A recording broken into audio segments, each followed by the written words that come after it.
themselves between a friend and a blind judge, the enforcer of the in-between's laws, a juggernaut sent to deliver the council's judgment to those who dared disturb the precious balance.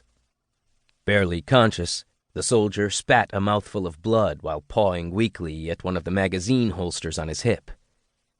Luckily, Johnny B seemed to take the cue for what it was, scrambling to flip it open just as the gigantic surgical nightmare shifted its possessed, narrow-slitted eyes to them.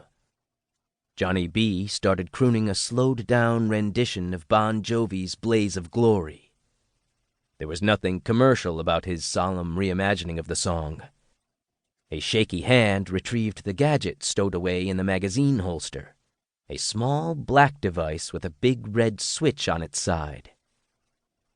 With an awareness no mere beast should have possessed, the monster's eyes widened just as the punk rock elf flipped the switch, a devil-may-care smile plastered across his face. Just down the road, Janzen was fighting against the hammering of his heart, the boil of his blood, and the burn of each struggling gasp of air while sprinting to try to help his friends, his people, his family. Close enough for a front-row view, but too far away to offer any kind of help, he felt a wave of heat from the explosion as it washed over his rain-streaked face, illuminating an expression of pure horror. The blind judge, huddling around the mangled truck, surrounded by his closest confidants, his dearest friends, stood at the heart of a gigantic fireball some 4 stories high.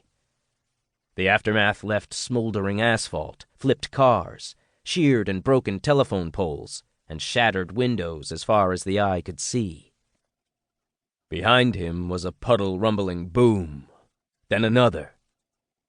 The fire hissing in the distance had nothing on the one in Janzen's steely eyes. "You," Janzen heard himself say, though the voice couldn't have belonged to him.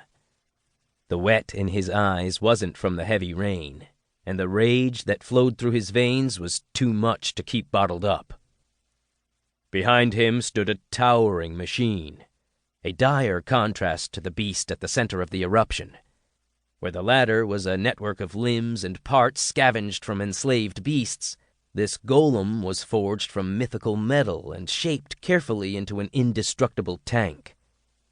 Its expressionless countenance was illuminated by the rich sigil work etched across its behemoth metal mass. A second blind judge squared off with the artificer. Alone. Again. Chapter 1. 2 days earlier. You could use this for, so much stuff. I mean, anything. Corporate espionage I would have been okay with.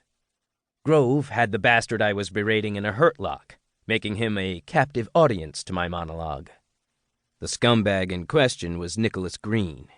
Late 20s, greasy black hair, unflattering clothes. He had that whole I live in my parents' basement vibe. He was gangly and malnourished, and his room looked like an altar to off-brand energy drinks and discount pizza. If I was going to give the word disappointing a face, his would be it. But spying on babysitters and moms? Come on, man. I looked at my hands. In one was a mason jar full of some kind of gunk. He'd called it an elixir. In the other, I held a soldier figurine, which I waved at Grove. Kind of looks like you. Grove glowered at me and tightened his grip, squeezing an unflattering yelp from Nick. Being pinned between my buff business partner and a computer desk wasn't an enviable position. So with this stuff, I lifted the jar, you can form a psychic connection?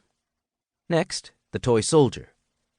And with some focus, you can actually see what it is he's seeing? That's a nifty trick, man. Real nifty. How'd you even figure this out? Arg! With a theatrical sigh, I gave him a look of doubt before nodding for Grove to relent. Not without his own qualms about it, he more shoved than released Nicholas. We were both a little peeved. This case was earning us pennies on the dollar because we'd taken it from a scared 16-year-old girl.